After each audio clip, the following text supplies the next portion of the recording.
Hello student. मैं doctor Ajay Vishwakarma. आज हम स्टार्ट करते हैं chapter retirement and death of a partner.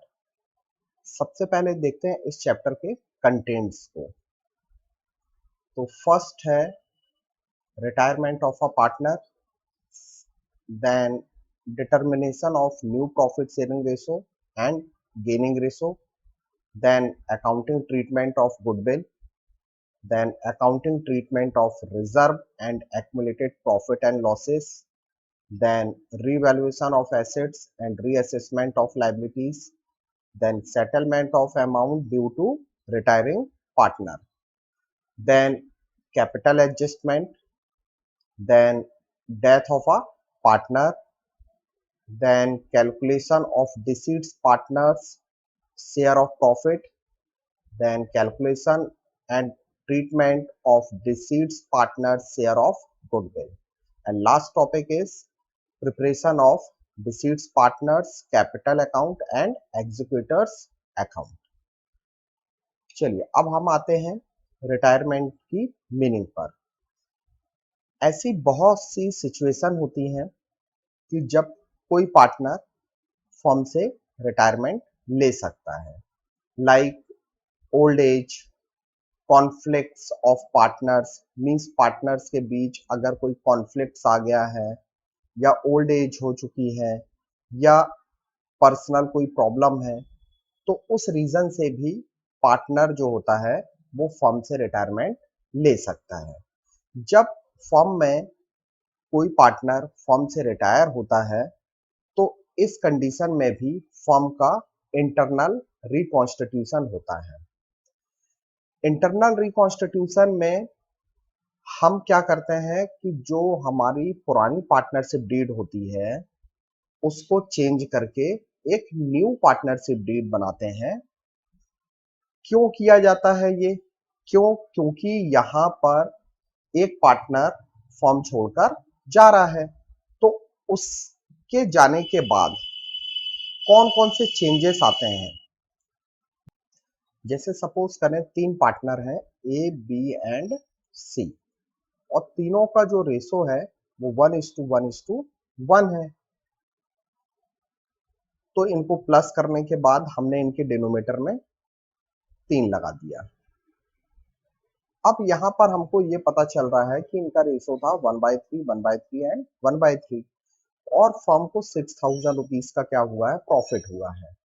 अगर हम इस 6,000 रुपीज को ए बी सी को शेयर करते हैं तो ईच के शेयर में कितना अमाउंट आएगा, 2,000 रुपीज आएगा।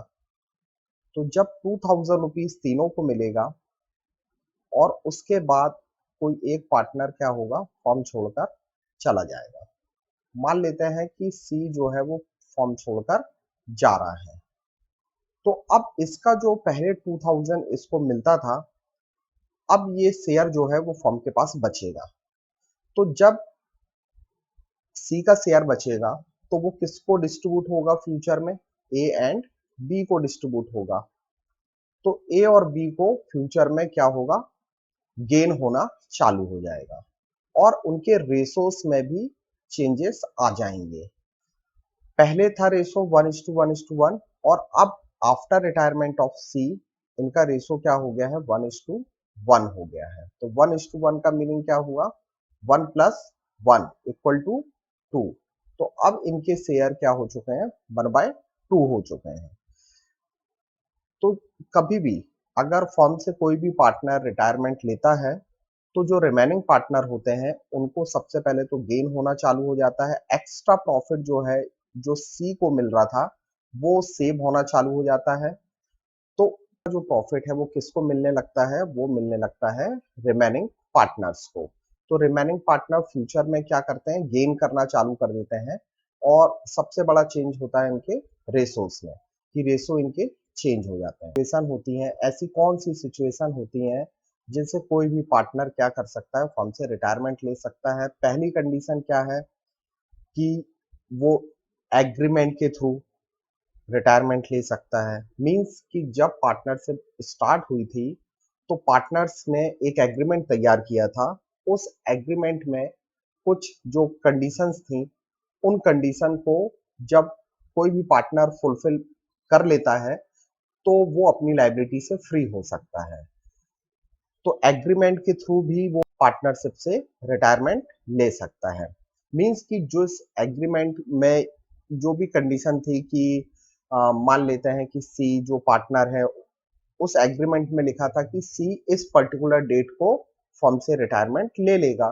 तो वो डेट अगर आ गई है तो वो रिटायरमेंट ले सकता है with the consent of all the partners. Means जितने भी पार्टनर्स हैं सबका कंसेंट मिलने के बाद कोई भी पार्टनर फर्म से रिटायरमेंट ले सकता है, लेकिन इसमें सभी पार्टनर का कंसेंट मिलना जरूरी है। वो एक रिटर्न नोटिस देकर भी फर्म से क्या कर सकता है, रिटायरमेंट ले सकता है। ये सेक्शन 32(1) के अकॉर्डिंग है कि कोई भी पार्टनर फर्म से अगर रिटायरमेंट लेना चाहता है तो वो रिमेनिंग पार्टनर्स को क्या कर सकता है, एक रिटर्न नोटिस देकर और अपनी लायबिलिटी से फ्री हो सकता है। देन नेक्स्ट टॉपिक जो हमारा liability of a retiring partner. अब जो पार्टनर फर्म छोड़कर जा रहा है उसकी फर्म के लिए क्या लायबिलिटी है, तो रिटायरमेंट के पहले क्या लायबिलिटी है उसकी और रिटायरमेंट के बाद उसकी क्या लायबिलिटी है। तो जब तक वो रिटायरमेंट नहीं लेता है तब तक उसकी लायबिलिटी फर्म के लिए रहती है, और जिस डेट को वो रिटायरमेंट लेता है तो ऐसा नहीं है कि उसकी लायबिलिटी वहां पर खत्म हो चुकी है। तो रिटायरमेंट के बाद भी उसकी लायबिलिटी होती है और रिटायरमेंट के पहले भी उसकी लायबिलिटी होती है, बशर्ते कि वो कुछ कंडीशन को अगर वो फुलफिल कर लेता है तो अपनी लायबिलिटी से वो फ्री हो सकता है। अगर हम देखते हैं कि एक रिटायर पार्टनर है, उसकी रिटायरमेंट के पहले क्या लायबिलिटी है, तो रिटायरमेंट के पहले ये लायबिलिटी है कि फर्म से जो भी उसको रिस्पॉन्सिबिलिटी मिली थी, मींस फर्म ने जो भी उसको वर्क दिए थे, सबसे पहले तो वो उन वर्क्स को क्या करेगा, कंप्लीट करेगा। कोई भी ऐसा काम पेंडिंग नहीं होना चाहिए जो कि उसको दिया गया था और वो पेंडिंग है और वो रिटायरमेंट लेना चाहता है। सबसे पहले जो भी उसको वर्क दिया गया है पहले उसको वो क्या करना है, फिनिश करना है। और यदि चाहे तो जो थर्ड पार्टी और रिमेनिंग पार्टनर्स जो भी बचेंगे उस फॉर्म में पर्टिकुलर एक पार्टनर्स के रिटायरमेंट के बाद, तो वो किसी एग्रीमेंट के थ्रू भी जो भी रिटायरिंग पार्टनर है उसको उस लायबिलिटी से डिस्चार्ज कर सकते हैं। ये सेक्शन एज पर 32(2) के अकॉर्डिंग होगा। अब हम आते हैं, जब कोई पार्टनर फर्म से रिटायरमेंट लेता है तो रिटायरमेंट के बाद उसकी लायबिलिटी पूरी तरीके से खत्म नहीं होती है।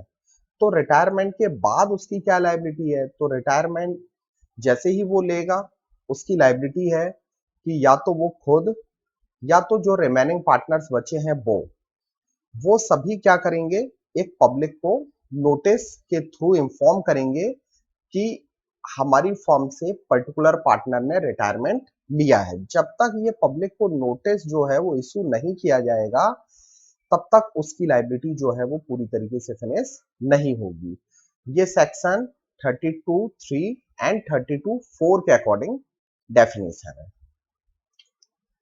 नेक्स्ट, अब आते हैं उस टॉपिक पर कि जब कोई पार्टनर फर्म से रिटायरमेंट लेता है तो ऐसे कौन कौन से चेंजेस होते हैं फर्म में जिनकी रिक्वायरमेंट होती है और जिनको करना कंपलसरी होता है। तो सबसे पहला चेंज होता है कि जो रिमेनिंग पार्टनर्स हैं उनके जो रेशोस हैं वो क्या हो जाते हैं, चेंज हो जाते हैं। रिमेनिंग पार्टनर्स को किसी भी पर्टिकुलर एक पार्टनर्स के जाने के बाद क्या होता है, फ्यूचर में गेन होना चालू हो जाता है, मींस फायदा होना चालू हो जाता है। तो सबसे पहली वर्किंग जो की जाएगी न्यू प्रॉफिट शेयरिंग रेशो की जाएगी। देन उसके बाद जो रिमेनिंग पार्टनर बचते हैं उनके गेनिंग रेशो की वर्किंग की जाएगी। अब आते हैं accounting treatment of goodwill. Second working होगी ट्रीटमेंट ऑफ गुडविल की। जब कोई पार्टनर फर्म से रिटायरमेंट लेता है तो रिमेनिंग पार्टनर्स को फ्यूचर में क्या होता है, उसके जाने के बाद प्रॉफिट होना चालू हो जाता है।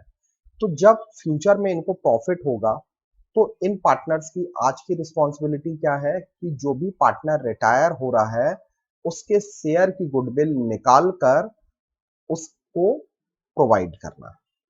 मींस जो भी पार्टनर जाएगा, फर्म की जितनी भी गुडविल होगी उस गुडविल में रिटायरिंग पार्टनर के शेयर की गुडविल पहले तो फाइंड की जाएगी और जितना भी गुडविल आएगा वो गेनिंग पार्टनर्स क्या करेंगे, उस रिटायरिंग पार्टनर्स को देंगे।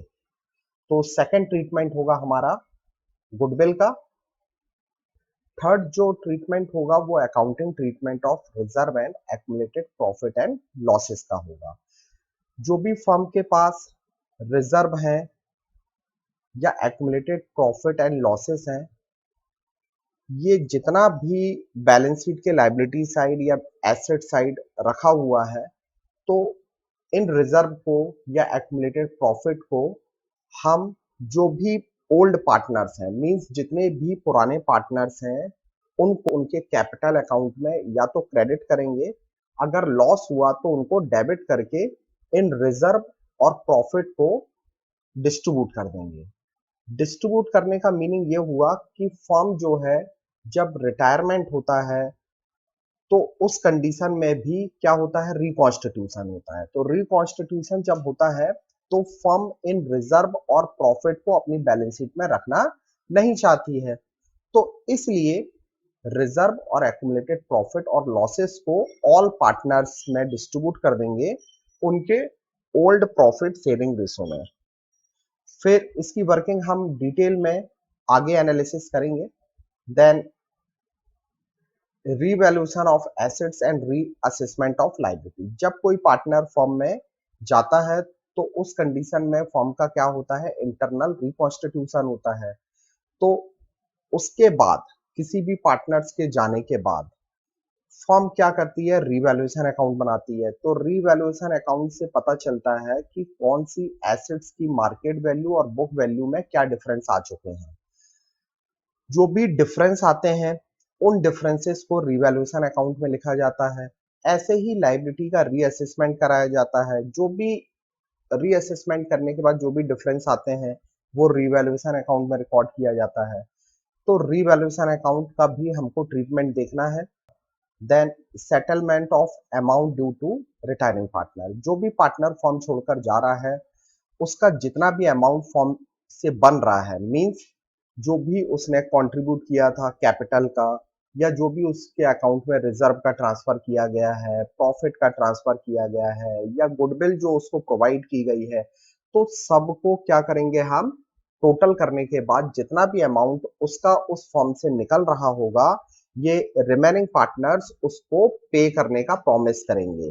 तो उसके लिए हम यहाँ पर उसका ट्रीटमेंट देखने वाले हैं कि उसकी अमाउंट कैसे फाइंड की जाती है। जब कोई पार्टनर रिटायरमेंट लेता है तो उसका अमाउंट कैसे कैलकुलेट होता है, ये हम आगे देखेंगे। Then last, capital adjustment. अगर रिमेनिंग पार्टनर चाहते हैं कि कैपिटल एडजस्टमेंट भी हो, ये तो उनकी ऊपर डिपेंड करेगा कि वो रिमेनिंग जो पार्टनर है अगर वो उनका कंसेंट मिलता है और वो सहमत होते हैं कि किसी भी पार्टनर के जाने के बाद हमें कैपिटल एडजस्टमेंट करना है, तभी ये ट्रीटमेंट होगा, अदरवाइज ये ट्रीटमेंट नहीं होता है।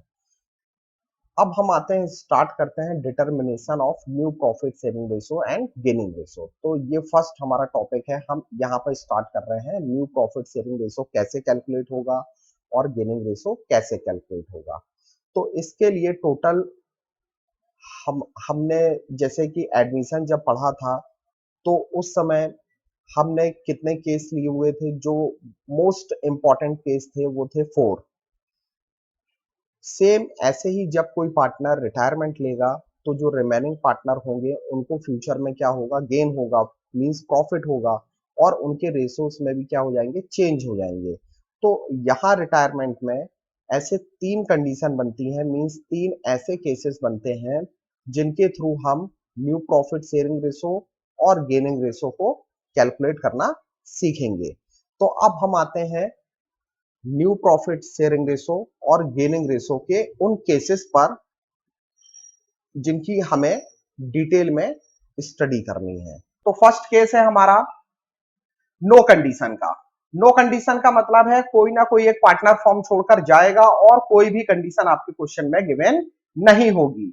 सेकंड केस है कि retiring partner share taken bye remaining partner particular ratio में, किसी ना किसी रेशो में ना रिटायरिंग पार्टनर का जो शेयर है वो टेक ओवर कर लेंगे कौन, जो रिमेनिंग पार्टनर बचे हुए हैं वो लोग।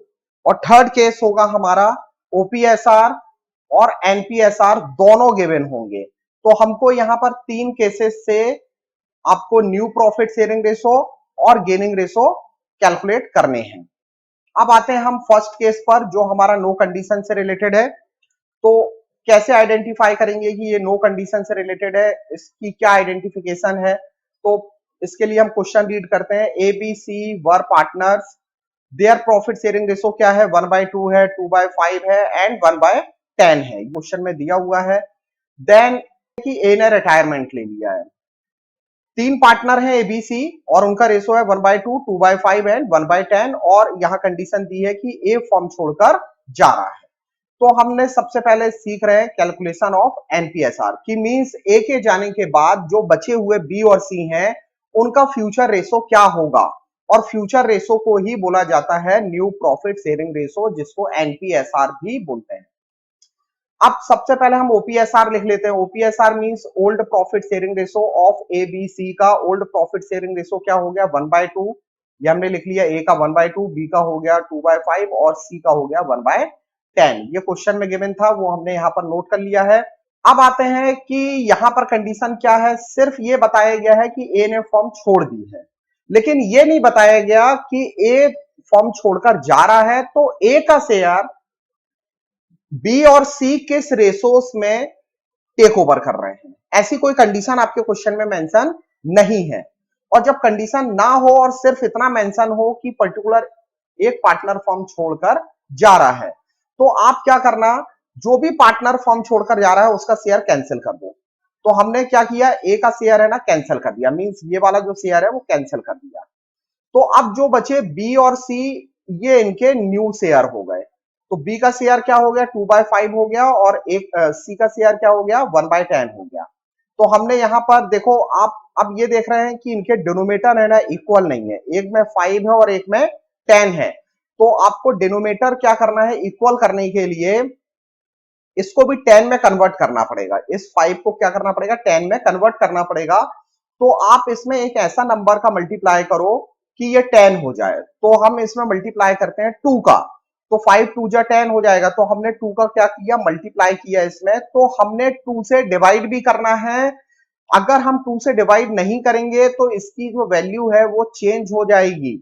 तो आप ध्यान रखना है, जितने नंबर से आपने मल्टीप्लाई किया है उतने ही नंबर से आप क्या करेंगे, डिवाइड करेंगे, इसकी ताकि इसकी वैल्यू क्या हो, चेंज ना हो।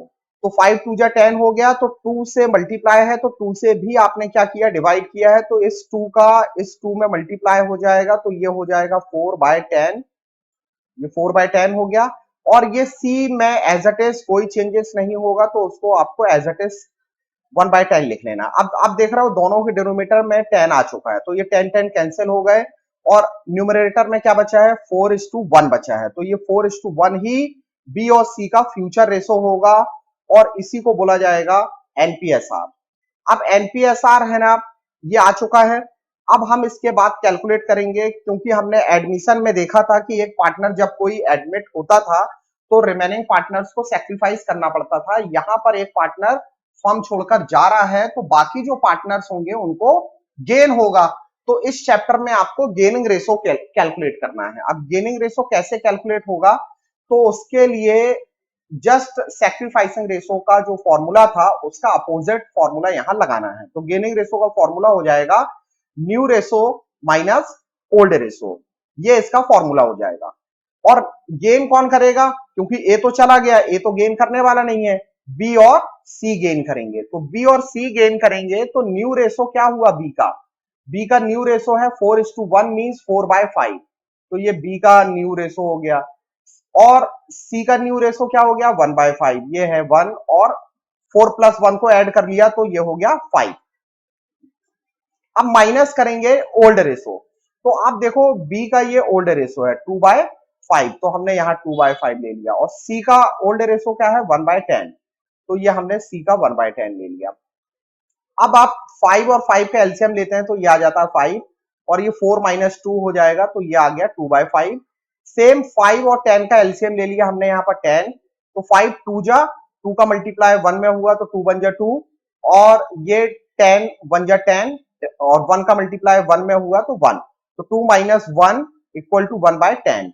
ये आ गया हमारा 2/5 एंड 1/10।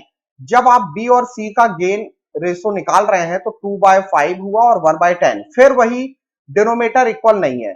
आपको हमेशा याद रखना है कि जब कभी भी डिनोमीटर इक्वल नहीं होगा तो उनको इक्वल करने के लिए आप एक ऐसे नंबर से मल्टीप्लाई करेंगे तो उसी नंबर से आपको डिवाइड भी करना है। तो अगर आपको उसको 10 बनाना है तो 2 से मल्टीप्लाई करो आप यहाँ पर, और 2 से ही आपको क्या करना है डिवाइड करना है, तो इसलिए हमने 2/2 किया है।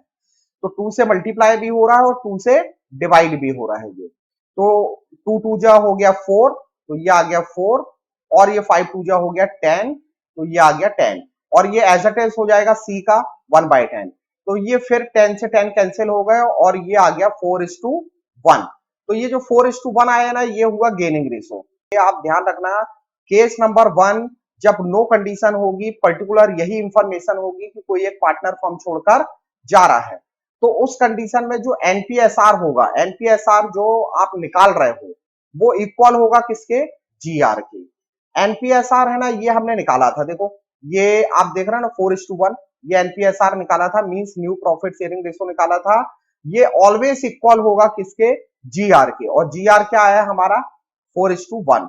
ये 100% हर क्वेश्चन में इक्वल ही आना चाहिए, जो भी आपका एनपीएसआर आएगा वही आपका जीआर भी आना चाहिए। अगर ये दोनों सेम आ रहे हैं तो आपने जो वर्क किया हुआ है, जो भी कैलकुलेशन किया हुआ है वो बिल्कुल करेक्ट है। ये हमेशा याद रखना है। एडमिशन में एक नो कंडीशन में एक अलग रूल्स था, यहां पर नो कंडीशन में ये रूल्स है कि NPSR always equal to GR, और एडमिशन में क्या था, ओपीएसआर इक्वल टू एसआर होता था, यहां पर एनपीएसआर इक्वल टू जीआर। ये सिर्फ केस नंबर 1 में ही पॉसिबल होगा, बाकी जो केसेस हैं उसमें 99% ये पॉसिबल नहीं होता है।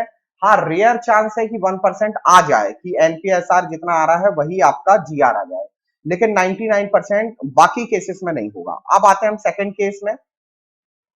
सेकंड केस जो हमारा है वो है, इसको कैसे आइडेंटिफाई करेंगे, तो यहां पर आपको ये कंडीशन मिलेगी कि रिटायर पार्टनर जो भी होगा उसका शेयर है ना टेकन बाय रिमेनिंग पार्टनर। कहने का मतलब कोई ना कोई जो रिमेनिंग पार्टनर होगा वो रिटायरिंग पार्टनर का क्या करेगा, शेयर को टेक ओवर कर लेगा। तो यहां पर ए बी सी 3 पार्टनर लिए हमने, उनका रेशो है 5:3:2। बी ने रिटायरमेंट लिया है, तो अब बी जा रहा है तो बी का शेयर हुआ 3/10, तो 5 + 3 + 2 करेंगे तो 3/10 आ जाएगा। तो जो 3/10 है ना ये खरीद लेंगे कौन, ये परचेस कर लेंगे ए और सी परचेस कर लेंगे, लेकिन किस रेशो में परचेस करेंगे, वो 2:1 में। ये यहां लिखा हुआ है his share is taken by, his share मतलब बी का शेयर टेकन बाय ए और सी ले लेंगे 2:1 में। ये कंडीशन आपको ऐसी अगर मिलती है कि कोई भी पार्टनर जो फर्म छोड़कर जा रहा है उसका शेयर बाकी जो रिमेनिंग पार्टनर्स हैं अगर वो किसी ना किसी रेशोस में क्या लेते हैं, टेक ओवर कर लेते हैं, तो उसको बोला जाता है केस नंबर 2। तो यहाँ ओपीएसआर क्या गिवन है वो हम लिख लेते हैं, एबीसी 3 पार्टनर है, इनका रेशो है 5 + 3 + 2, तो 5 + 3 + 2 को हमने 10 कर लिया, इसके लिए इनके डिनोमिनेटर में 10 आ गया। अब कंडीशन क्या है कि बी ने रिटायरमेंट ले लिया है और his share taken by A and C in the ratio of क्या है 2:1।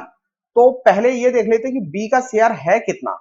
बी का शेयर आप देख रहे हो तो 3/10 है, तो ये जो 3/10 है ना इसको ए और सी ने क्या किया, परचेज कर लिया है। तो 3/10 को ए और सी ने 2:1 में परचेज किया है, तो 2:1 का मतलब हुआ 2 + 1 को ऐड किया तो हो गया 3, तो 2/3 हुआ ये 2/3, ये हुआ ए का शेयर। और सेम बी का जो शेयर है वो है 3/10, और उसमें कितना पोर्शन किसने लिया है, सी ने लिया है। तो 1/3 जो पोर्शन है मींस ये वाला जो पोर्शन है वो सी ने लिया है और ये वाला जो पोर्शन है वो किसने लिया, ए ने लिया है। तो 3/10 जो किसका शेयर है, बी का, उसमें 2/3 ए ने ले लिया है और 3/10 में 1/3 सी ने ले लिया है। तो ये 3 2 जा हो गया 6 मल्टीप्लाई किया और 10 3 जा हो गया 30। ये किसको मिल गया, ए को मिल गया। और 3 1 जा 3 और 10 3 जा 30। 3/30 किसको मिल गया, ये मिल गया सी को। तो जब ए को 6/30 मिलने लगेगा और 3/30 किसको मिल जाएगा, सी को मिल जाएगा, तो ए और सी के शेयर जो पहले 5 और 2 के थे अब वो क्या हो जाएंगे, बढ़ जाएंगे ना। तो ये जो 6/30 है वो ए में जाके प्लस हो जाएगा और 3/30 जो है वो सी में जाके प्लस हो जाएगा। तो ए का पुराना शेयर क्या है, वो है 5/10। तो 5/10 में 6/30 ये वाला 6/30 जाके प्लस हो रहा है और सी का शेयर क्या है ओल्ड, वो है 2/10। तो 2/10 ये हुआ, 2/10 में ये 3/30 जो है ये जाकर प्लस हो रहा है। क्यों, क्योंकि ये इन्होंने परचेज कर लिया, परचेज करने से उनका शेयर बढ़ रहा है। तो अब फिर वही 30 और 10 का हमको एलसीएम लेना है, तो हमने यहाँ 30 ले लिया है। 10 के टेबल में 30 3 टाइम्स में आएगा और 3 का मल्टीप्लाई आपको इस 5 के साथ करना है, तो ये हो जाएगा 15। और फिर 30 के टेबल में 30 1 टाइम में आएगा और 1 का मल्टीप्लाई आपको 6 में करना है, तो ये आ जाएगा 6। और 15 और 6 को ऐड करेंगे तो ये हो जाएगा 21। तो ये 21/30 हो गया ए का न्यू शेयर। और सेम इसी पैटर्न से बी के लिए, तो बी का ओल्ड शेयर है 2/10 और उसमें जाकर ये 3/30 क्या हुआ, प्लस हो गया। तो ये हो गया 10 और 30 का हमने एलसीएम ले लिया, अगेन 30 आया। तो 10 के टेबल में 30 3 टाइम्स, 3 का मल्टीप्लाई 2 में किया तो ये हो गया 6। और 30 के टेबल में 30 1 टाइम, 1 का मल्टीप्लाई 3 में किया तो ये आ गया 3 और 6 + 3 = 9। तो ये हो गया 9/30। ये हो गया ए का न्यू शेयर, ये हो गया सी का न्यू शेयर और ये 30 30 कैंसिल हो गए तो 21 और 9 आ गया। अब इसको और सिंप्लीफाई किया जा सकता है क्या, हाँ किया जा सकता है 3 के टेबल से। तो 3 3 जा 9 और 3 7 जा 21। तो ये 7:3 जो आप देख रहे हैं वो सिंप्लीफाई करने के बाद मींस 3 के टेबल से डिवाइड करने के बाद आपका जो फाइनल आंसर आया है वो है 7:3। अब इसको और सिंप्लीफाई नहीं किया जा सकता है, तो यही आपका आंसर बन गया। अब आते हैं हम गेनिंग रेशो में। गेनिंग रेशो कैसे कैलकुलेट, भाई न्यू रेशो में से ओल्ड रेशो आपको क्या करना है, माइनस करना है। तो गेन कौन करने वाला है, ए करने वाला है और सी करने वाला है, क्योंकि बी ने तो रिटायरमेंट ले लिया है। तो ए का न्यू शेयर क्या हो गया, अब 7 और 3 को ऐड करो तो हो जाता है 10। तो 7/10 ए का हो गया, सी का क्या हो गया 3/10 हो गया। ओल्ड शेयर क्या है, ये है ओल्ड शेयर ए का 5/10, तो ये 5/10 हो गया। सी का ओल्ड शेयर क्या है 2/10, तो ये हो गया 2/10। तो आपने क्या किया, 10 और 10 का एलसीएम ले लिया, हो गया 10। अब ये हो जाएगा 7 - 5, तो ये आ गया 2/10। और यहां पर भी हमने 10 और 10 का एलसीएम लिया तो हो गया 10 और ये आ गया 3 - 2 तो 1/10। तो ये हो गया 2/10 और ये आ गया 1/10। ये इनका गेनिंग रेशो है, तो ये 10 से 10 कैंसिल हो गया तो 2:1। क्या ये रेशो आप देख रहे हो इस रेशो से मैच हो रहा है, नहीं होगा, कभी भी मैच नहीं होगा।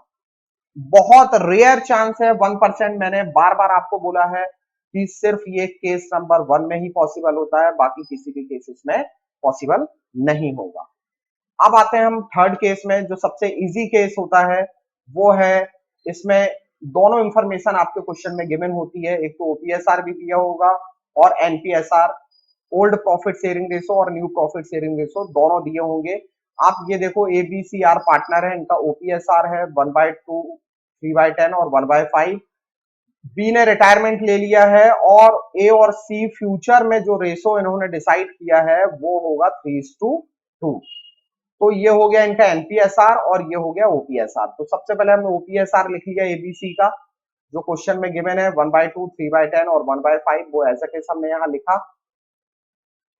कंडीशन दी है, बी ने रिटायरमेंट ले लिया है, एनपीएसआर बी के जाने के बाद ए और सी बच रहे हैं, तो उनका एनपीएसआर हो गया 3:2।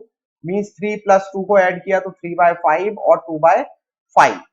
अब क्या करना है, गेनिंग रेशो का फॉर्मूला पुट करो, न्यू माइनस ओल्ड। तो पहले हम कर रहे हैं कैलकुलेशन ए के लिए। ए का न्यू शेयर क्या हो गया 3/5 वो लिखा, माइनस किया हमने ओल्ड शेयर क्या हुआ ए का 1/2 वो यहां लिखा, 5 और 2 का एलसीएम लिया हो गया 10। अब ये इसको 6 माइनस 5 आ गया, ये आ गया 1/10। फिर सेम सी के लिए किया तो सी का न्यू रेशो है 2/5 ये लिखा हमने यहाँ पर, माइनस किया 1/5 तो ये 1/5 हो गया। 5 और 5 का एलसीएम लिया तो हो गया 5, 2 माइनस 1 तो 1/5। अब आप देखो यहाँ 1/10 है, यहाँ 1/5 है, तो 1/10 है और 1/5 आया जो ए और सी का गेनिंग रेशो आ रहा है, लेकिन इनके डिनोमिनेटर इक्वल नहीं है। तो आपको इसका डिनोमिनेटर इक्वल करने के लिए यहाँ 10 करना पड़ेगा, 10 बनाना पड़ेगा। तो इसमें 2 का आप क्या करो, मल्टीप्लाई करो और 2 से डिवाइड करो, क्योंकि वही नंबर आपको लेना है जिससे यहाँ पर 10 बन जाए। तो 5 में 2 का मल्टीप्लाई करने के बाद 10 बनता है, तो अगर आप 2 ले रहे हैं, 2 का मल्टीप्लाई कर रहे हैं, तो 2 से ही आपको क्या करना है, डिवाइड करना है। तो ये आ जाएगा आपका 1/10 एंड 2 बन जा 2 और 5 2 जा 10, तो ये 10 से 10 कैंसिल हो जाएगा, तो 1:2 आपका ये है गेनिंग रेशो। ये आ गया आपका गेनिंग रेशो। अब ये हमने 3 केसेस पढ़ लिए हैं। अब आते हैं हमारा जो नेक्स्ट ट्रीटमेंट है वो है गुडविल का। जैसे कि हमने एडमिशन चैप्टर में भी ट्रीटमेंट ऑफ गुडविल सीखा था, जहां पर मैंने आपको 5 जर्नल एंट्री समझाई थी ट्रीटमेंट ऑफ गुडविल की इन एडमिशन ऑफ अ पार्टनर। लेकिन हम यहां पर बात कर रहे हैं रिटायरमेंट में। तो रिटायरमेंट में क्या होता है, केवल आपको 2 जर्नल एंट्री ही पढ़नी है, और 2 जर्नल एंट्री में ही आपका पूरा रिटायरमेंट का जो गुडविल का कॉन्सेप्ट है वो क्लियर हो जाएगा। Accounting treatment of goodwill. Accounting treatment of goodwill accounting standard 26 intangible assets के अकॉर्डिंग किया गया है। जो भी पार्टनर है ना फर्म छोड़कर जाता है, ठीक है, उसके जाने के बाद जितने भी पार्टनर बचते हैं उनको क्या होता है, उनको गेन होता है, इसलिए उनको गेनिंग पार्टनर्स बोला जाता है। तो गेनिंग पार्टनर्स की रिस्पॉन्सिबिलिटी होती है कि जो भी पार्टनर रिटायर हो रहा है उसको गुडविल का अमाउंट कंपनसेशन के रूप में पे करें, मींस कंपनसेट करें उसको हम, क्योंकि अब ये फर्म से जा रहा है, और जा रहा है तो कुछ ना कुछ तो अमाउंट इसको मिलना चाहिए, क्योंकि इसके जाने के बाद ही रिमेनिंग पार्टनर्स को क्या होता है, गेन होता है। तो वो कितना अमाउंट देंगे, तो उसके लिए ये फॉर्मूला है retiring partner share of goodwill. मतलब जो पार्टनर जा रहा है उसके शेयर की अगर आपको गुडविल निकालनी है कि कितनी गुडविल इसको पे करनी पड़ेगी, तो वैल्यू ऑफ फर्म्स गुडविल, जो भी फर्म की गुडविल होगी उसमें उस पार्टनर का शेयर निकालेंगे जो सैक्रिफाइस कर रहा हो। सैक्रिफाइस कौन कर रहा है, जो पार्टनर जा रहा है, और जो पार्टनर जा रहा है वही तो सैक्रिफाइस कर रहा है। क्यों, क्योंकि उसको फ्यूचर में फर्म से कुछ भी नहीं मिलने वाला। तो जितनी भी फर्म की गुडविल होगी उसमें रिटायरिंग पार्टनर के शेयर की गुडविल आपको निकालनी है, इसलिए उसको सैक्रिफाइसिंग पार्टनर भी बोला जाता है। तो जितनी भी फर्म की गुडविल होगी उसमें किसका शेयर निकालना है, जो भी पार्टनर फर्म छोड़कर जा रहा है। जब आप मल्टीप्लाई करके आप निकालोगे तो रिटायर पार्टनर की जो शेयर ऑफ गुडविल है वो कैलकुलेट हो जाएगी। और ये कंपनसेट करेंगे कौन कौन, ये कंपनसेट करेंगे गेनिंग पार्टनर। किस रेशो में, जो भी इनको गेन होगा। और गेनिंग रेशो को कैलकुलेट करने के लिए अभी हमने 3 केस की स्टडी करी है, उन्हीं 3 केस में से एक केस आपके क्वेश्चन में मिलेगा, और उसी केस से आपको गेनिंग रेशो निकालना है, देन उसके बाद जर्नल एंट्री बनानी है। अब आते हैं कौन सी 2 जर्नल एंट्री बनती है ट्रीटमेंट ऑफ गुडविल की, वो देखते हैं। जैसे एडमिशन में हमने 5 जर्नल एंट्री सीखी थी, यहां पर सिर्फ 2 ही जर्नल एंट्री है, और जिसमें से एक एंट्री एडमिशन में भी आई थी, और वो एंट्री आपको रिटायरमेंट में भी मिलेगी, और वो होगी एपीआर गुडविल की एंट्री। और एपीआर गुडविल का मीनिंग क्या होता है कि ये बनाते हैं कौन, जो ओल्ड पार्टनर्स होते हैं, वो लोग कई सालों तक जब बिजनेस को रन करते हैं तो ये गुडविल बनती है, और इस गुडविल को जब कोई पार्टनर रिटायरमेंट होता है तो फर्म की बुक में नहीं रखा जाता है, और इस गुडविल के अमाउंट को क्या कर लेते हैं वो लोग, विड्रॉन कर लेते हैं, जिसको एपीआर ऑफ गुडविल बोला जाता है। तो एक एंट्री हमारी ये बनेगी, और ये किस रेशो में विड्रॉन होगी, जो भी इनका ओल्ड रेशो होगा उस रेशो में ये गुडविल को विड्रॉन कर लेंगे।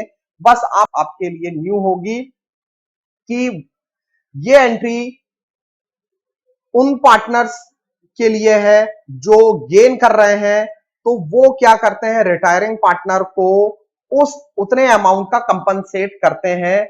और वो अमाउंट कैसे कैलकुलेट होती है, अभी मैंने आपको ये जो कैलकुलेशन करके बताया था। भी आप यहां पर गुडविल का फॉर्म का गुडविल होगा और उसमें जो भी पार्टनर फॉर्म छोड़कर जाएगा उसका शेयर से हम गुडविल कैलकुलेट करेंगे। जो भी गुडविल आएगी वो गुडविल गेनिंग पार्टनर क्या करेंगे, अपने गेनिंग रेशो में कंपनसेट करेंगे। किसको, outgoing partner. Outgoing partner means वो जो रिटायरिंग पार्टनर है उसी को आउटगोइंग पार्टनर बोला जाता है। उसको उसके कैपिटल अकाउंट में देकर उतनी अमाउंट क्रेडिट की जाएगी और खुद का कैपिटल अकाउंट क्या करेंगे वो लोग, डेबिट करा लेंगे। मींस अपना कैपिटल अकाउंट कम कराएंगे और उनके कैपिटल अकाउंट में क्रेडिट करके उसका कैपिटल अकाउंट बढ़ा देंगे। और ये जो एंट्री है वो गेनिंग रेशो में कैलकुलेट होगी। और गेनिंग रेशो कैसे कैलकुलेट किया जाता है वो 3 केस हमने जो पढ़े हैं उसमें समझाया जा चुका है। अब आते हैं हम एक क्वेश्चन न्यूमेरिकल करते हैं, तो इससे क्लियर हो जाएगा कि कैसे ट्रीटमेंट करेंगे गेनिंग रेशो का और उसके बाद कैसे बनाएंगे जर्नल एंट्री। तो ABCR पार्टनर है, इनका रेशो है 2:3:5 का रेशो दिया हुआ है। गुडविल इस दी हुई है बुक में कि एपियर है, वो है 50,000 रुपीज की एपियर गुडविल है। और एपियर गुडविल के लिए आप नंबर 2 की एंट्री बनाते हैं। टोटल 2 एंट्री बनती है, एक एपियर गुडविल के लिए नंबर 2 की है और एक है रिटायर पार्टनर के शेयर की गुडविल जो नंबर 1 की पोजीशन पर है। दोनों गुडविल की एंट्री बनने वाली है या एक बनने वाली है, तो अभी तो एक समझ में आया पढ़ने के बाद कि एपियर गुडविल तो 50,000 है, मतलब आपको सेकंड नंबर की एंट्री तो बनानी है। अब आगे लिखा है कि ए ने रिटायरमेंट लिया है और जिस दिन उसने रिटायरमेंट लिया है उस दिन गुडविल का वैल्यूएशन किया गया, तो फॉर्म की बुक में गुडविल आई 45,000। तो ये समझ जाओ इस 45,000 में ए अपना शेयर है ना लेकर जाएगा। किन से लेकर जाएगा, बी और सी से, क्योंकि ए के जाने के बाद बी और सी को क्या होने वाला है, फ्यूचर में गेन होने वाला है। तो फ्यूचर में पहले तो ये देख लेते हैं कि बी और सी जो फ्यूचर में किस रेशो में प्रॉफिट और लॉस को शेयर करने वाले हैं, वो इक्वल शेयर करने वाले हैं। इक्वल मींस बराबर, और बराबर दिया हुआ है मींस ये आपका एनपीएसआर हो गया, ये गिवन है क्वेश्चन में, ये ओपीएसआर हो गया। तो जब ओपीएसआर और एनपीएसआर दोनों दिए होते हैं तो हम केस नंबर लगाते हैं थर्ड, जो कि सबसे हमारा लास्ट केस है। 3 केस हमने रिटायरमेंट में सीखे थे, सबसे लास्ट केस है आपका ये वाला कि जब ओपीएसआर और एनपीएसआर दोनों दिए हो तो आपको केस नंबर कौन सा लगाना है, थर्ड। तो हम सबसे पहले गेनिंग रेशो कैलकुलेट करते हैं। ओपीएसआर दिया हुआ है 2:3:5 एबीसी का। कंडीशन है ए ने रिटायरमेंट ले लिया है तो बी और सी बचे, तो बी और सी फ्यूचर में किस रेशो में शेयर करेंगे, profit and loss equal. Equal का मतलब होता है 1:1, तो ये हो जाएगा इनका 1 + 1 मींस 1/2 हो जाएगा बी का और 1/2 हो जाएगा सी का। अब गेनिंग रेशो का फॉर्मूला पुट करते हैं, new ratio minus old ratio.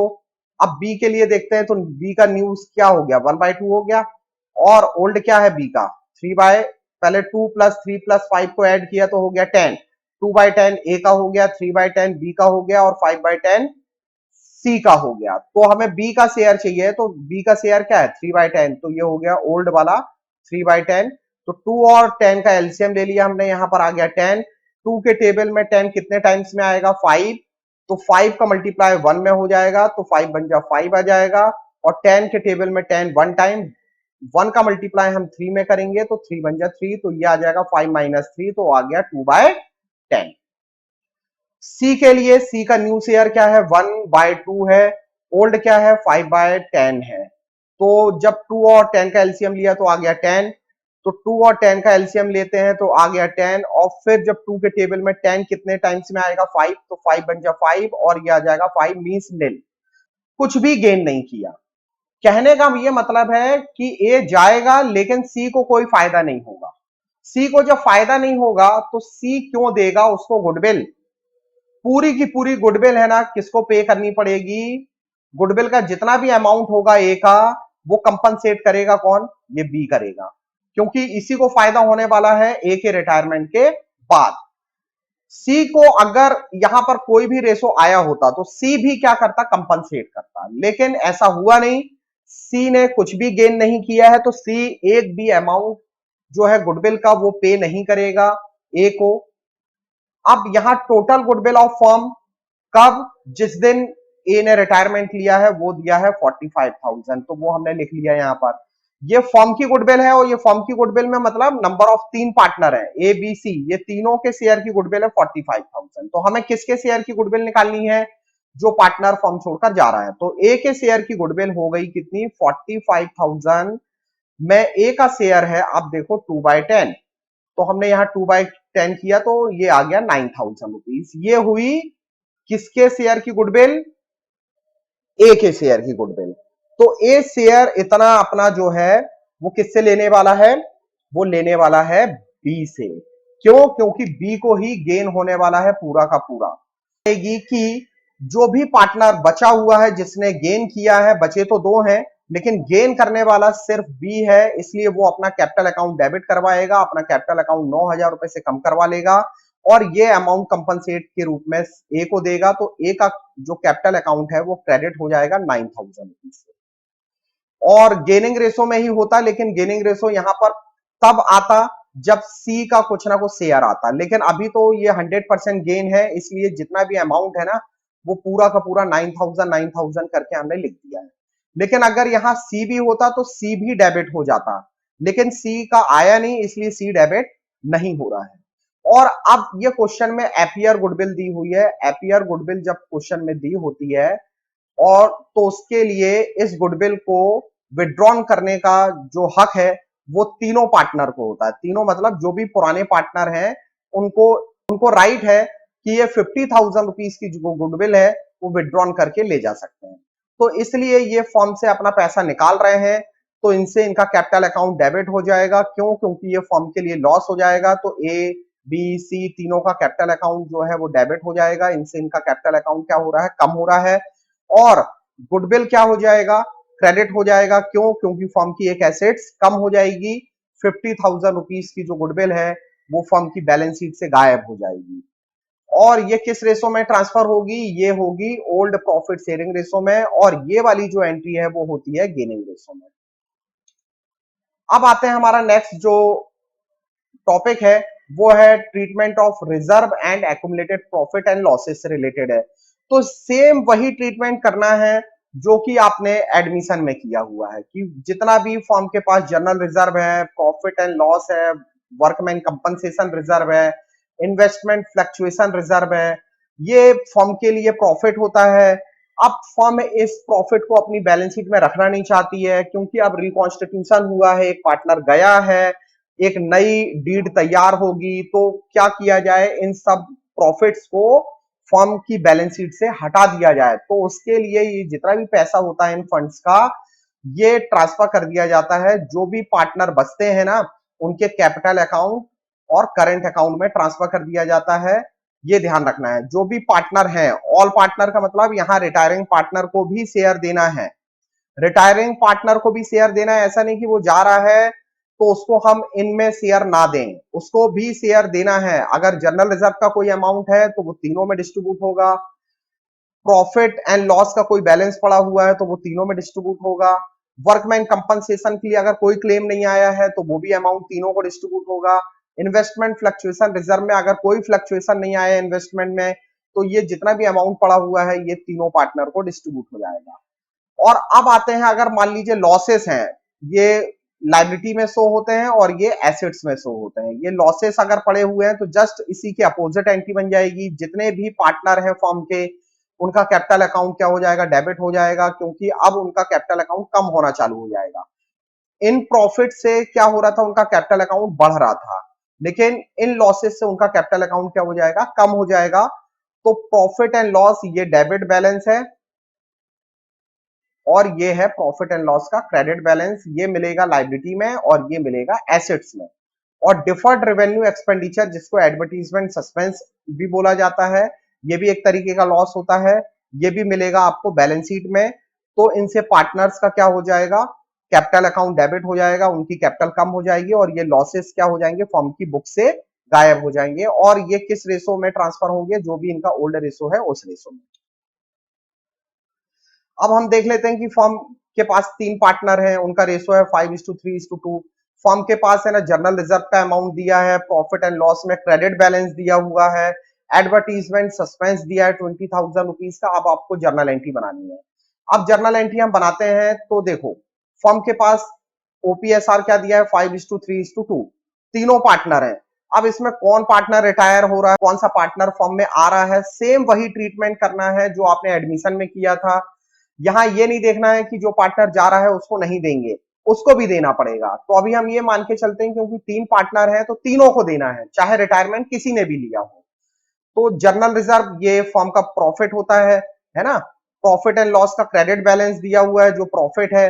तो ये दोनों के दोनों ना पार्टनर्स के कैपिटल अकाउंट में जाकर उनकी कैपिटल को क्या करेंगे, बढ़ा देंगे। तो जनरल रिजर्व अकाउंट डेबिट हो जाएगा, profit and loss account debit हो जाएगा to A, to B, to C, और इनका ओपीएसआर है 5:3:2 में शेयर कर देंगे। और ये अमाउंट है जनरल रिजर्व का 30,000 जो क्वेश्चन में गिवन है, और प्रॉफिट एंड लॉस का 60,000 रुपीज का। तो टोटल हो गया 90,000 रुपीज को 5:3:2 में शेयर कर दिया हमने एबीसी को। तो ये आ गया 45,000, 27,000 और 18,000। अब क्वेश्चन में ना एडवर्टीजमेंट सस्पेंस दिया है, तो ये एक तरीके का लॉस होता है, तो ये भी बैलेंस शीट में नहीं रखना चाहते हैं। तो अब देखो, प्रॉफिट होने से कैपिटल अकाउंट पार्टनर का बढ़ रहा था, मींस क्रेडिट हो रहा था। अब ये लॉस है तो इससे कैपिटल अकाउंट क्या हो जाएगा, उनका डेबिट हो जाएगा, मींस उनकी कैपिटल कम हो जाएगी। तो ए बी सी तीनों ना डेबिट हो जाएंगे वन बाय वन। और टू एडवर्टीजमेंट सस्पेंस जो बैलेंस शीट में एसेट साइड था वो फर्म उसको क्या करेगी, कैंसिल कर देगी, और ये पूरी तरीके से क्या हो जाएगा, फिनिश हो जाएगा।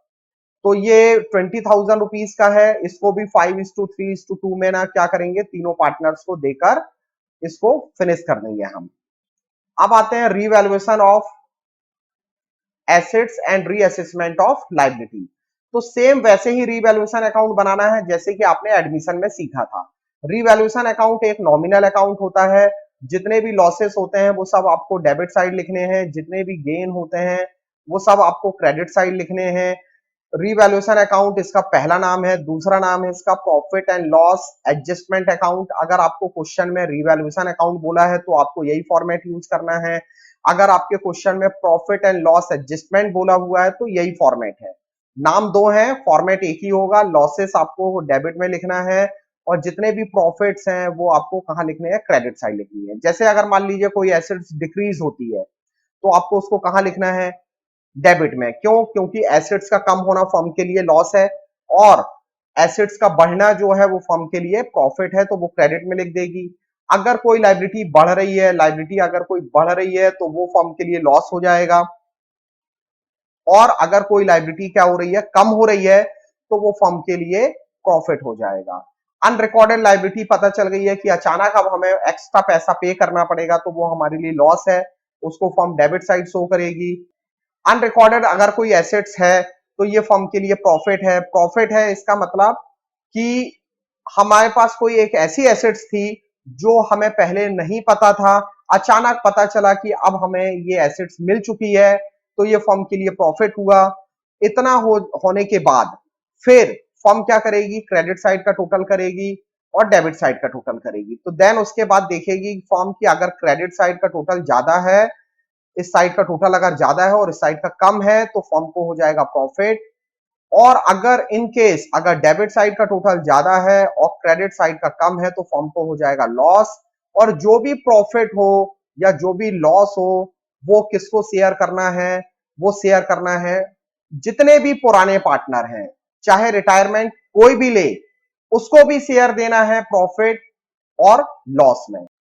लेकिन एडमिशन जब हम करते थे तो उसमें न्यू पार्टनर को इस प्रॉफिट और लॉस में शेयर नहीं देते थे। लेकिन रिटायरमेंट में ऑल पार्टनर, ऑल का मतलब जितने पार्टनर हैं, जैसे सपोज करो ए बी सी तीन पार्टनर हैं, सी चला गया तो सी को भी शेयर देना है। ए और बी तो लेंगे ही लेंगे लेकिन सी को भी शेयर देना है आपको। अब एक क्वेश्चन हम देखते हैं कैसे बनता है रीवैल्यूएशन अकाउंट। एबीसी जो पार्टनर हो गए इनका रेशो है 5:3:2। अब ये बताया है कि बी चला गया। अब बी चला गया है तो क्या करना है, लेकिन रीवैल्यूएशन अकाउंट को बनाने के बाद जितना भी प्रॉफिट आएगा या लॉस आएगा, जो कि आंसर में पता चल रहा है कि प्रॉफिट आने वाला है, वो प्रॉफिट भी ना बी को शेयर किया जाएगा। अब फर्म के पास है creditors, bills payable, general reserve है, कैपिटल दी हुई है, गुडविल का अमाउंट पड़ा है, बिल्डिंग है, प्लांट है, फर्नीचर है, डेटर्स है, बिल रिसीवेबल है, स्टॉक है और बैंक है। अब 1 अप्रैल को बी ने रिटायरमेंट लिया है और उसके बाद है ना, जैसे ही वो रिटायरमेंट लेगा तो एसेट्स और लाइबिलिटी का क्या होगा, रीअसेसमेंट होगा। तो अब आपको ना क्या करना है, उसके बाद पता चलेगा कि अब जो एसेट्स की वैल्यू है, जब हम रीवैल्यूएशन कराएंगे उन एसेट्स का और रीअसेसमेंट कराएंगे लाइबिलिटीज का, तब पता चलेगा कि लाइबिलिटी बढ़ गई है या एसेट्स बढ़ गई हैं, या लाइबिलिटी कम हो गई है, एसेट्स कम हो गई हैं। तो ये हमको ना कंपेयर करने के बाद पता चलेगा। तो अब हमें ध्यान से देखना है प्लांट, पहला जो है प्लांट एक एसेट्स है, वो अब न्यू इंफॉर्मेशन में 25,000 का हो गया है, और जबकि पुरानी इंफॉर्मेशन में प्लांट है 27,000 का। तो 27,000 का ओल्ड प्राइस है और न्यू हो गया है 25,000 का। तो ये फर्म के लिए एक लॉस हुआ, और जितने भी लॉसेस हैं वो रीवैल्यूएशन अकाउंट में डेबिट साइड शो होते हैं। अब हम आ जाते हैं इस अकाउंट में, तो आप देख रहे हो रीवैल्यूएशन अकाउंट बनाया है हमने। ये प्लांट जो है 27,000 का था, 25,000 पर हो गया, तो 2,000 रुपीज का क्या हुआ, फर्म को लॉस हुआ है। इस लॉस को फर्म डेबिट साइड शो कर रही है। देन अगला कंपेयर करते हैं एसेट्स का, डेटर 31,000 और ऊपर है डेटर 32,500। डेटर एक एसेट्स होता है जो हमको पैसा मिलने वाला होता है। अब वो पैसा हमारा कम मिलने वाला है, क्यों, पहले हमें 32,500 मिलने वाला था, अब हमें 31,000 रुपीज मिल रहा है। तो इसका ये मतलब है कि हमारे डेटर्स कम हो गए हैं 1,500 रुपीज से। ये फर्म के लिए एक लॉस है। तो डेटर्स के नाम से फर्म डेबिट साइड शो करेगी 1,500 रुपीज। क्यों, क्योंकि जितने भी लॉसेस हैं वो सब डेबिट साइड लिखने हैं आपको, जितनी भी इनकम होगी वो सब क्रेडिट साइड लिखनी पड़ेगी। तो ये डेटर्स का अमाउंट 1,500 आ गया। अब आते हैं इसके बाद, स्टॉक 32,500 का है यहाँ पर, और स्टॉक यहाँ पर है 22,500 का। तो स्टॉक की वैल्यू तो बढ़ चुकी है। अब नई इंफॉर्मेशन में पता चल रहा है 32,500 का हो गया, और ओल्ड इंफॉर्मेशन में है 22,500। तो यहाँ प्रॉफिट हुआ है स्टॉक से, 32,500 से 22,500 हुआ, तो 10,000 रुपीज फर्म ने अपने प्रॉफिट को क्रेडिट साइड शो किया। फिर इसके बाद बिल्डिंग, बिल्डिंग 40,000 हो गई है, ऊपर बिल्डिंग थी हमारे 34,000, अब नई बिल्डिंग है वो 40,000 की हो गई, तो 6,000 रुपए की बिल्डिंग क्या हो चुकी है, बढ़ गई है। तो फर्म के लिए प्रॉफिट है, क्योंकि एक एसेट्स बढ़ रही है, 40,000 में से 34,000, तो 6,000 रुपीज हमने क्रेडिट साइड लिखना है। देन फर्नीचर, फर्नीचर 2,000 पर आ चुका है, जबकि ओल्ड प्राइस क्या है फर्नीचर की, 4,000 रुपीज है। तो 2,000 रुपीज का फर्म को क्या हो गया, लॉस हो गया है। इस लॉस को फर्म शो कर रहेगी डेबिट साइड। 4,000 रुपीज का फर्नीचर था, 2,000 पर आ चुका है, तो फर्म को लॉस कितने का हुआ है, 2,000 का। हमेशा याद रखना, रिवैल्यूएशन में एक्चुअल लॉस और एक्चुअल प्रॉफिट ही ट्रांसफर किया जाता है। जितने का एक्चुअल में लॉस हुआ है और जितने का एक्चुअल में प्रॉफिट हुआ है। फिर नेक्स्ट है हमारा बिल रिसेबल, 12,500 का न्यू इंफॉर्मेशन में पता चल रहा है, ओल्ड इंफॉर्मेशन में ये 15,000 का था। अब ये हमारा प्राइस क्या हुआ, कम हो गया है एक एसेट्स का, और एसेट्स का प्राइस अगर कम हो रहा है तो ये समझ जाओ फर्म के लिए लॉस है। तो बिल रिसीबल 2,500 का जो है लॉस हुआ, 15,000 में से 12,500 माइनस कर दिया, तो 2,500 का लॉस हो गया। अब इसके बाद हमने टोटल किया तो क्रेडिट का टोटल मिला 16,000, और अब हम है ना डेबिट का टोटल कर रहे हैं। तो डेबिट का टोटल हमने किया तो 2,000 से लेकर 2,500 तक जो हम टोटल करते हैं तो ये आता है 8,000 रुपीज। तो डेबिट का टोटल हो रहा है 8,000 रुपीज और क्रेडिट का टोटल हो रहा है 16,000 रुपीज। तो 16,000 में से इस 8,000 को आपको माइनस करना है, तो जो डिफरेंस दिख रहा है वो हुआ 8,000 रुपीज का डिफरेंस, और ये जो डिफरेंस है वो होगा फर्म का नेट प्रॉफिट। और जो नेट प्रॉफिट आएगा ये रिवैल्यूएशन का प्रॉफिट होगा। ये old partners means all partners, all का मतलब ए बी सी, अब चाहे रिटायरमेंट कोई भी ले ले, बी ले ले, सी ले ले या ए रिटायरमेंट ले ले। अभी तो क्वेश्चन में बी रिटायरमेंट ले रहा है, लेकिन इसको भी आपने देखा कि शेयर दिया गया, तो ये ध्यान रखना है कोई भी पार्टनर जाए उसको भी शेयर देना है। और 5:3:2 जो इनका ओल्ड प्रॉफिट शेयरिंग रेशो है उसमें एबीसी को इस 8,000 रुपीज को क्या करना है, शेयर करके अंदर कॉलम में लिखना है। अब आते हैं नेक्स्ट।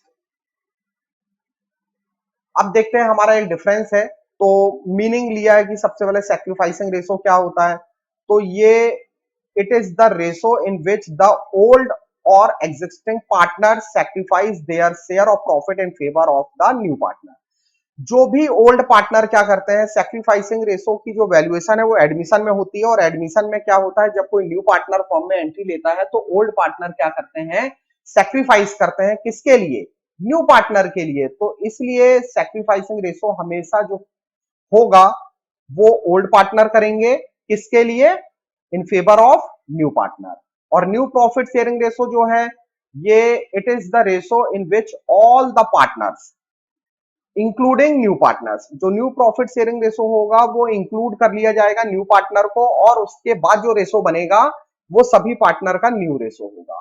इंक्लूड भी किसको करना है, आपको न्यू पार्टनर को भी इंक्लूड कर लेना है। Old partner plus new partner को मिलाकर जब नया रेशो कैलकुलेट होगा तो वो होगा न्यू प्रॉफिट शेयरिंग रेशो। अब सेकंड है related partners, it is the related to the old partner. ये ध्यान रखना, सैक्रिफाइसिंग कौन करता है, हमेशा ओल्ड पार्टनर, तो इसलिए ये ओल्ड पार्टनर से रिलेटेड है। और ये जो है ऑल पार्टनर से रिलेटेड है, क्यों, क्योंकि इसमें न्यू पार्टनर को भी इंक्लूड किया जाता है।